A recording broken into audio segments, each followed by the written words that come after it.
The elevator climbed 32 floors while I rehearsed my apology. Traffic had been brutal, and Victoria hated when I was late for our anniversary dinner.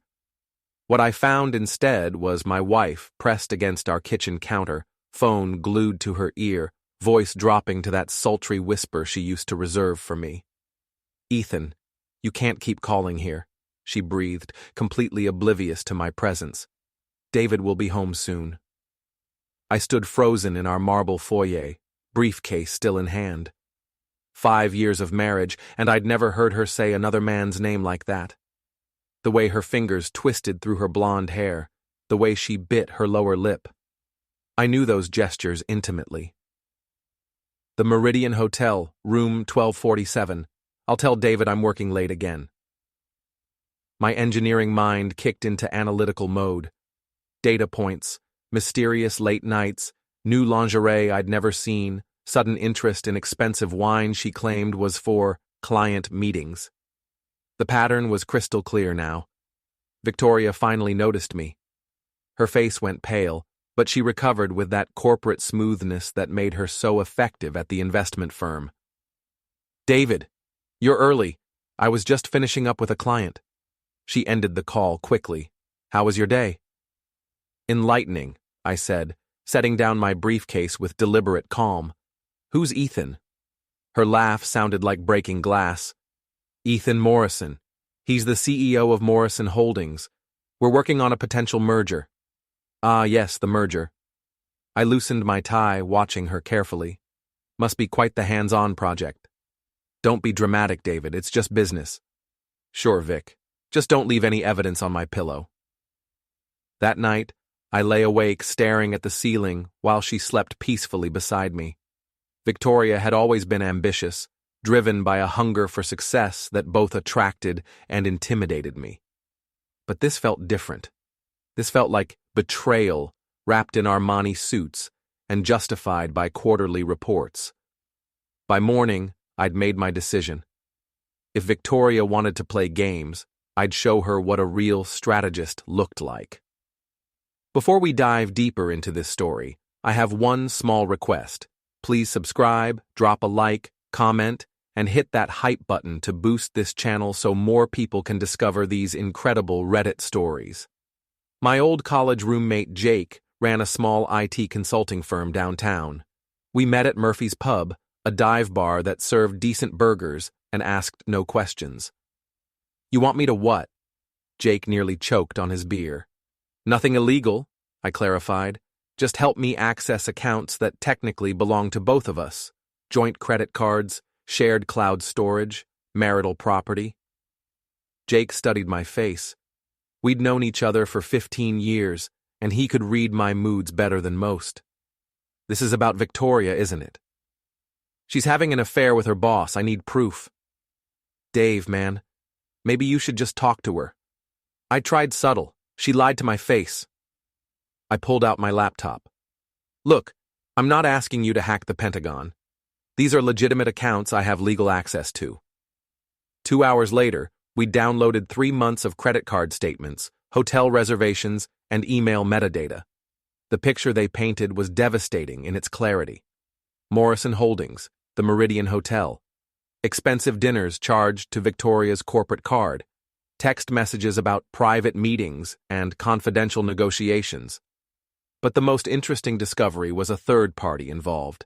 Jennifer Walsh, Victoria's supposed best friend and the HR director at her firm. Jennifer had been facilitating these meetings, providing alibis, even booking hotel rooms under her own name. "This Jennifer woman," Jake observed, scrolling through the data, "she's been covering for your wife for months. Either she's the world's most loyal friend or she's got her own agenda," I finished. The next morning, I started my surveillance.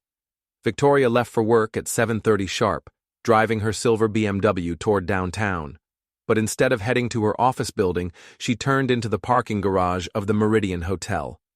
I waited across the street, engine running, watching the entrance. At 8:15, a black Mercedes pulled up. Ethan Morrison stepped out, tall, silver-haired, wearing a suit that probably cost more than my monthly salary. He moved with the arrogance of a man accustomed to getting whatever he wanted, including my wife. They met in the lobby, Victoria's face lighting up in a way I hadn't seen in years. The kiss they shared wasn't professional. It wasn't a friendly greeting between colleagues. It was the kiss of two people who'd been intimate, comfortable, familiar. I sat in my car, hands gripping the steering wheel, and felt something cold settle in my chest. Not anger, that would come later. This was calculation. This was the moment I stopped being Victoria's husband and became her adversary. O'Malley's boxing gym occupied the basement of a converted warehouse in the old industrial district. The smell of sweat, leather, and determination filled the air as I worked the heavy bag, each punch releasing another fragment of rage. "You're telegraphing your shots," growled Coach Martinez, a weathered ex-prize fighter who'd been training amateurs for 30 years. "Anger makes you sloppy." "Maybe I like being angry," I panted, throwing another combination. "Anger's fine, stupidity ain't." He held the bag steady. "You want to fight smart, you make your opponent defeat themselves. You don't swing wild, you wait for the opening, then you strike clean." That evening, I composed my first move. Morrison Holdings was in the middle of acquiring a smaller tech firm, a deal worth $40 million. The merger required approval from Morrison's board of directors, and any hint of scandal involving the CEO could derail the entire process. I created an anonymous email account and sent a carefully worded message to 3 board members, including Morrison's primary rival for company control. The email contained copies of hotel receipts, restaurant bills, and a particularly damning text exchange between Morrison and Victoria discussing their private celebration planned for the following weekend. The subject line read, "Concerning Mr. Morrison's conflict of interest." I sent the emails at midnight, timed to arrive in their inboxes first thing Monday morning, just hours before the crucial board meeting. Tuesday morning, Victoria came home from work looking shaken. "Everything all right?" I asked, not looking up from my newspaper. "There's been some trouble at the office. Someone leaked false information about Ethan, about Mr. Morrison. The TechBridge acquisition fell through." "That's terrible," I said, turning the page. "Corporate espionage is such a nasty business." She studied my face, searching for something. "You wouldn't know anything about this, would you, David?" I met her gaze steadily. "Vic, I'm a mechanical engineer. I design HVAC systems for office buildings. What would I know about corporate intrigue?" But doubt had crept into her eyes. Good.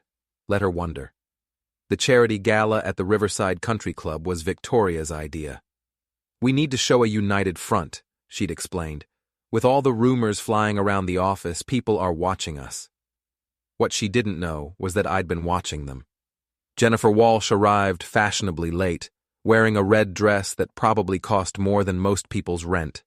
She made a beeline for Morrison, who was holding court near the bar, his wife conspicuously absent. I positioned myself where I could observe their interaction. Jennifer's body language told a story Victoria had missed entirely. The way she leaned too close when speaking to Morrison, the lingering touches on his arm, the jealous glances she shot toward my wife. "Interesting dynamics," I murmured to myself. "Excuse me?" I turned to find Rebecca Chen, a reporter for the city's business journal, holding a glass of champagne and wearing the predatory smile journalists reserved for potential sources. "Just people watching," I said. "Amazing what you can learn when you pay attention." "You're David Patterson, right? Victoria's husband?" "Guilty as charged." "Must be difficult. All these rumors about your wife and Morrison." I sipped my whiskey, considering my response. "Rebecca, can I call you Rebecca? I've learned that rumors usually contain a grain of truth. The trick is figuring out which grain and who planted it." Her eyes sharpened.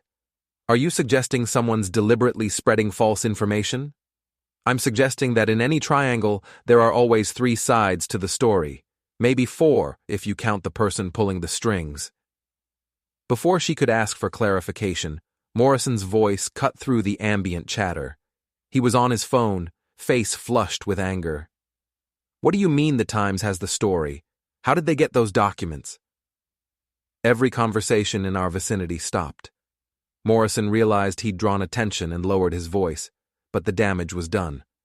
Whispers rippled through the crowd like wildfire.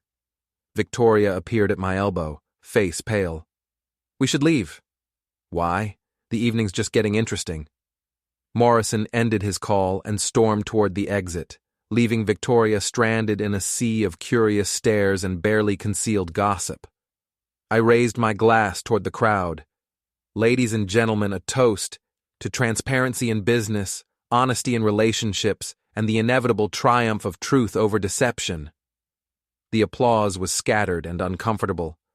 Victoria grabbed my arm. "What have you done?" she hissed. "Me? I'm just an engineer, remember? I wouldn't know how to orchestrate something like this." But as we left the gala, I caught Jennifer Walsh watching us from across the parking lot, her expression unreadable in the dim light. The confrontation I'd been expecting came the following Thursday. Victoria stormed into our condo, face flushed with rage and something that looked like fear. "The firm's launching an internal investigation," she announced. "Someone's been feeding information to reporters, and they think it's connected to the Morrison situation." "Sounds serious," I said, continuing to chop vegetables for dinner.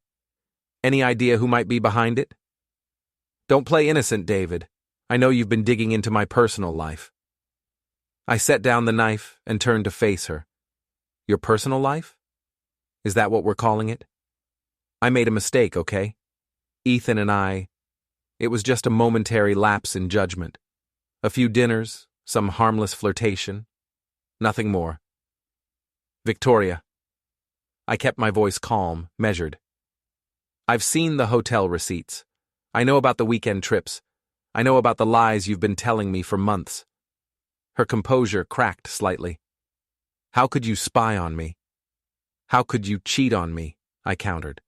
"But here's what really interests me. Your best friend Jennifer has been remarkably helpful in facilitating your affair. Hotel reservations, alibis, cover stories. Either she's incredibly loyal or she's playing a deeper game." "What are you talking about?" I pulled out my laptop and opened a folder of screenshots. "Jennifer Walsh has been in love with Ethan Morrison for 2 years.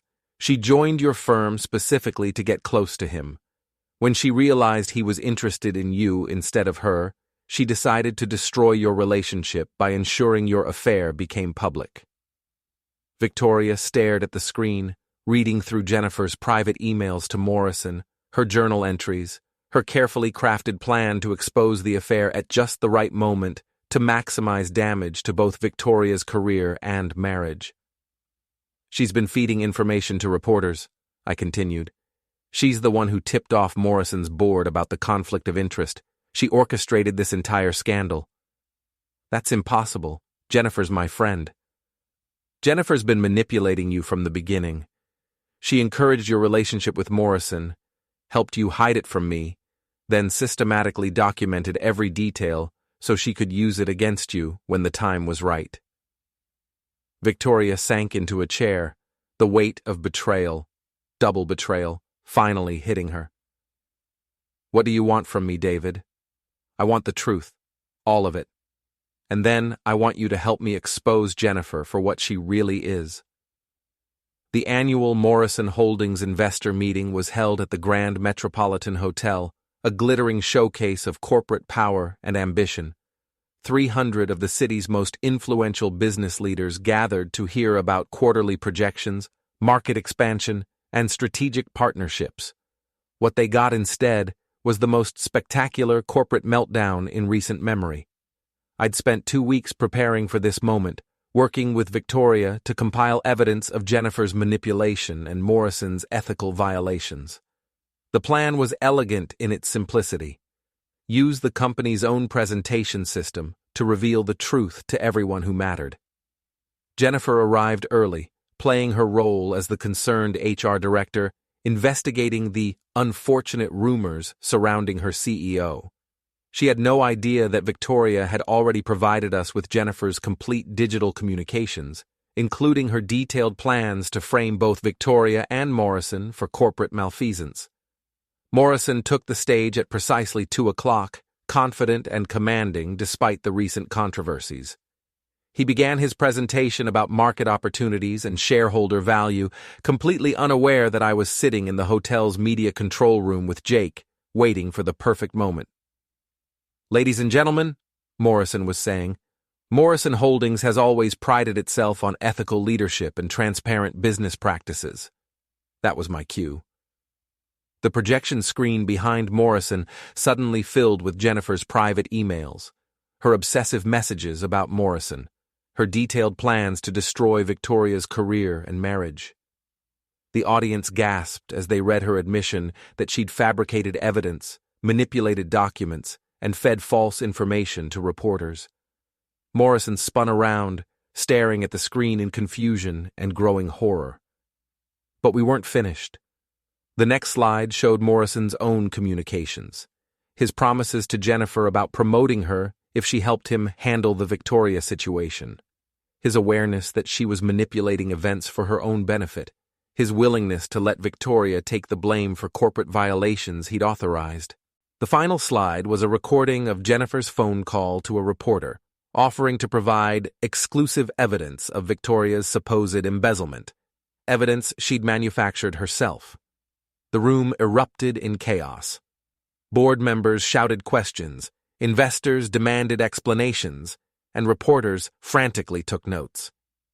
Jennifer tried to flee, but found her path blocked by hotel security, who'd been quietly positioned throughout the room. Morrison abandoned the podium, his career effectively over. I walked onto the stage, taking the microphone as the crowd gradually quieted. "My name is David Patterson," I said. "Some of you know me as Victoria Patterson's husband. What you probably don't know is that I'm also a forensic analyst, and for the past 3 months, I've been investigating a conspiracy of fraud, manipulation, and corporate sabotage." I looked directly at Jennifer, who stood frozen near the exit. The evidence speaks for itself. Jennifer Walsh orchestrated this entire scandal to destroy 2 people she saw as obstacles to her own ambitions. She manipulated my wife into an affair, documented every detail, then used that information to bring down both Victoria and Mr. Morrison when it served her purposes. The room was absolutely silent now. "The real tragedy," I continued, "is that none of this was necessary. A simple conversation could have prevented months of deception and betrayal. Instead, we got corporate theater at its most destructive." I set down the microphone and walked off the stage, leaving behind the wreckage of 3 careers and 1 very complicated marriage. Victoria was waiting for me in the hotel lobby, her face a mixture of relief and uncertainty. "So what happens now?" she asked. "Now we figure out if there's anything left worth saving," I said. But first we watched Jennifer Walsh explain to federal investigators how she thought corporate fraud was an acceptable form of romantic revenge.